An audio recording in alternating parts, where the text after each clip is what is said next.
Brain Touch 9.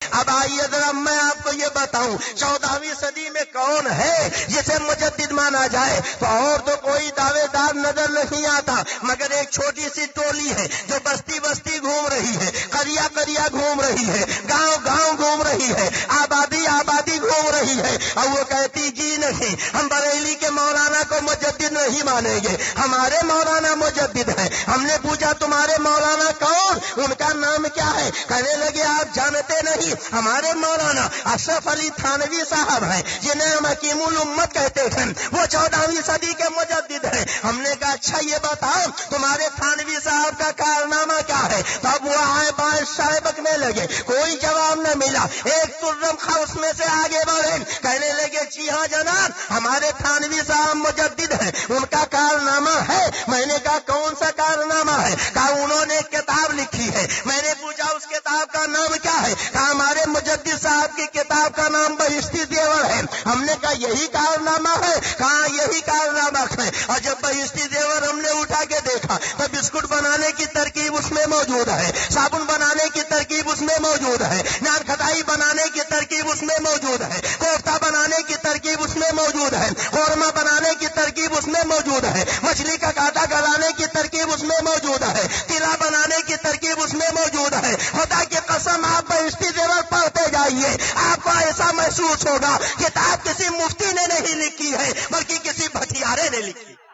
پوری بہشتی زیور آپ پڑھ ڈالے، مسئلے تو کم ملیں گے، مسالے زیادہ ملیں گے، مسالے ایک سے ایک چٹپٹے مسالے ملیں گے، کہیں نیبو، کہیں اچار بنانے کی ترکیب، کہیں کوفتہ بنانے کی ترکیب، کہیں مربع بنانے کی ترکیب، انہیں سب آتا ہے۔ اور اگر نہیں آتا ہے تو کیا نہیں آتا ہے؟ ابھی ہم سے نہ پوچھو، مفتی صاحب سے نہ پوچھو، مولانا ابو زہرا صاحب سے نہ پوچھو، انہی سے پوچھو کیا آتا ہے۔ تو کتاب کا نام نوٹ کرو، اشرف السمانے ہے۔ کہتے دیوبند میں بہت بڑا جلسہ تھا، بہت بڑی بھیڑ تھی، کچھ لوگ آئے ہاتھ جوڑ کے کہنے لگے حضرت جی لوگ ہمیں وہابی کہتے تھے، لوگوں کا کہنا یہ ہے کہ یہ رسول اللہ کی عظمت نہیں مانتے ہیں، اس لیے آج بڑا اچھا موقع ہے، آپ تھوڑی دیر سرکار کی فضیلت بیان کر دیجئے۔ تو تھانوی صاحب کہتے ہیں رسول اللہ کی فضیلت بیان کرنے کے لیے روایت یاد ہونا چاہیے، اور مجھے نبی کے فضیلت کی کوئی روایت یاد نہیں ہے۔ بسکٹ بنانے کی ترکیب یاد ہے، کوفتہ بنانے کی ترکیب یاد ہے، قورمہ بنانے کی ترکیب یاد ہے، نان کھٹائی بنانے کی ترکیب یاد ہے، مچھلی کا کانٹا گلانے کی ترکیب یاد ہے، اور سونا تلا بنانے کی ترکیب یاد ہے، مگر نبی کے فضیلت کی ایک روایت یاد نہیں ہے۔ اب بتاؤ ایسا آدمی مجدد ہو سکتا ہے؟ اگر وہی آدمی مجدد ہو جو نبی کی فضیلت کی ایک روایت نہ جانے تو اے وہابیو ایسا مجدد تمہیں مبارک ہو، اور بریلی کا مجدد ہمیں مبارک۔ نعرہ تکبیر، نعرہ رسالت، مسلک اعلی حضرت، نعرہ تکبیر۔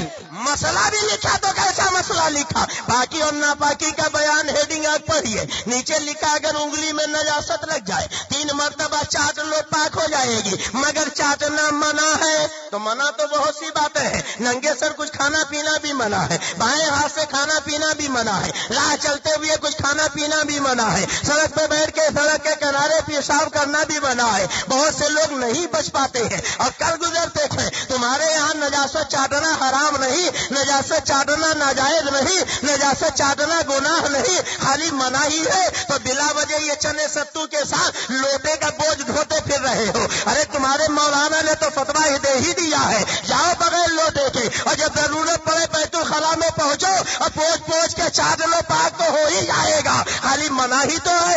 اگر نجاست چاٹ کر پاک کرنے کا نام مجددیت ہے تو ایسا مجدد تمہیں مبارک ہو، ایسا مجدد تمہیں مبارک ہو۔ اور اگر میلاد قیام فاتحہ کے مسئلے میں پیر سے اختلاف کرنے کا نام مجددیت ہے تو بھی تمہیں ایسا مجدد مبارک ہو، اس لیے کہ تھانوی جی جس کے مرید ہیں، مولوی حاجی امداد اللہ مہاجر مکی، وہ قیام تعظیمی بھی کرتے ہیں، میلاد شریف بھی پڑھتے ہیں، نذر و نیاز بھی کرتے ہیں، بزرگوں کے مزار پہ بھی جاتے ہیں۔ تو اب بتاؤ اپنے پیر کی مخالفت کرنے والا کیا مجدد ہو سکتا ہے؟ اگر ہو سکتا ہے تو وہ وہابیوں کا مجدد انہی کو مبارک ہو۔ اور اگر اجازت دیجیے تو ان کے مجدد صاحب کے ایک آدھ کارنامے اور بتا دوں، اس لیے کہ خوشبو کی پہچان بدبو سے ہوتی ہے، اندھیرے اجالے کی پہچان اندھیرے سے ہوتی ہے۔ آپ سنیے، یہ ان کے مجدد ہیں جنہیں پوری ٹولی مجدد کہتی ہے، حکیم الامت کہتی ہے۔ کتاب کا نام نوٹ کرو، کتاب کا نام ہے الفاظات الیومیہ۔ کسی نے اور اس میں تھانوی جی لکھتے ہیں، ایک آدمی گو کھاتا تھا، کسی نے کہا یہ کیا کر رہے ہو، گو کھاتے ہو شرم نہیں آتی ہے؟ کہا کیا ہوا، وہ میرے پیٹ ہی میں تو تھا، اب جب باہر آ گیا تھوڑا پھر اندر کر لیا، تو اس میں کون سے قباحت کی بات ہے؟ تو ان کے مجدد صاحب فتوا دیتے تھے کہ سنو، ارے عقل کے فتوے سے یہ بھی جائز ہے۔ اب بتاؤ، گو کھانا عقل کے فتوے سے جائز، ماں سے بدکاری کرنا عقل کے فتوے سے جائز، اب ماں سے بدکاری کرنے کو جائز کہنے والا، گو کھانے کو جائز کہنے والا اگر مجدد ہو سکتا ہے تو ان سے کہہ دو ایسا گو خور مجدد تمہیں مبارک ہو، اور پڑھائی کا مجدد ہمیں نعرہ تکبیر، نعرہ رسالت، مسلک اعلی حضرت علماء اہل سنت، نعرہ تکبیر۔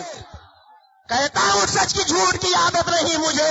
کون ہے مجدد؟ کس کو مانو گے مجدد؟ تھانوی جی مجدد ہے؟ جی ہاں، الفاظات الیومیہ اٹھا کے دیکھیے، اشرف السمانے اٹھا کے دیکھیے، صاف صاف لکھا ہوا ہے کہ بچپن میں سب کے جوتے مسجد سے چورا لیتے تھے، شامیانے میں پھینک دیتے تھے۔ اب اگر جوتا چورانے سے کوئی مجدد ہو سکتا ہے تو تھانوی جی کا مجدد ہونا تمہیں مبارک ہو۔ اور سنیے، اسی میں سمانے میں لکھا ہے کہ برسات کے زمانے میں چارپائی آنگن میں 3 بچھی تھی، چپکے سے ان کے مجدد صاحب اٹھے اور چارپائیوں کے پائے جکڑ کے باندھ دیے۔ اب بارش آئی، ابو نے چارپائی اٹھایا، اب تینوں گھسیٹتی چلی آ رہی ہیں۔ قرآن تو کہتا ہے وبالوالدین احسانا، ماں باپ کے ساتھ اچھا سلوک کرو، ولا تقل لهما اف ولا تنهرهما۔ جب ماں باپ بوڑھے ہو جائیں انہیں اف نہ کہو، انہیں چھڑکو نہیں، مگر یہ ان کے مجدد ہیں جو ماں باپ کو پریشان کر رہے ہیں۔ اب ماں باپ کو پریشان کرنے سے اگر کوئی مجدد ہو سکتا ہے تو ضرور تھانوی صاحب کو تم مجدد مان دو۔ اور اگر اجازت دیجیے تو ایک کارنامہ اور بتا دوں۔ خود تھانوی صاحب کہتے تھے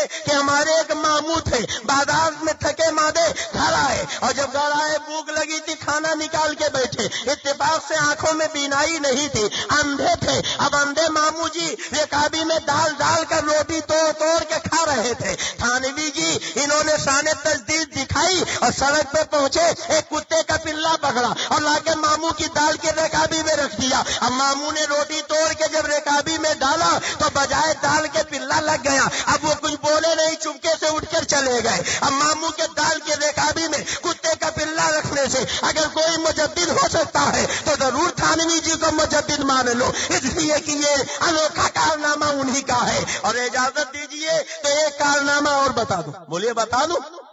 سننا چاہتے نہیں سننا چاہتے؟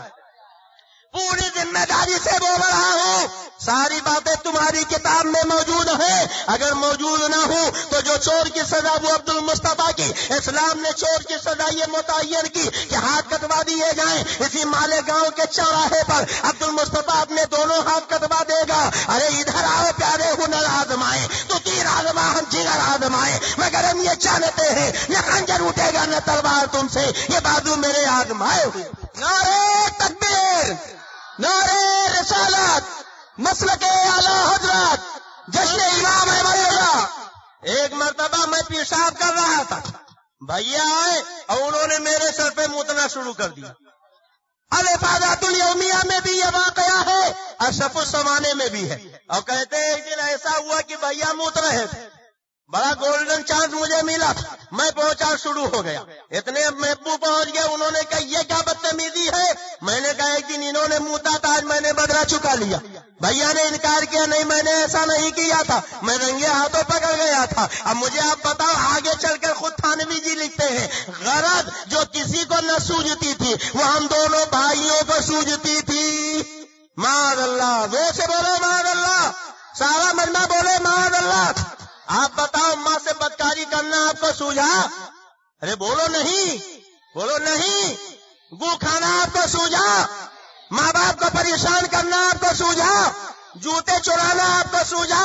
ماموں کے دال کے رکابی میں پلا رکھنا آپ کو سوجھا؟ بھائی کے سر پہ پیشاب کرنا آپ کو سوجھا؟ کبھی نہیں سوجھا۔ اگر سوجھا تو تھانوی جی کو سوجھا، اور انہی کو انہوں نے اپنا مجدد بنا لیا ہے۔ تو تھانوی جیسا مجدد تمہیں مبارک ہو، امام احمد رضا جیسا مجدد ہمیں مبارک۔ نعرہ تکبیر،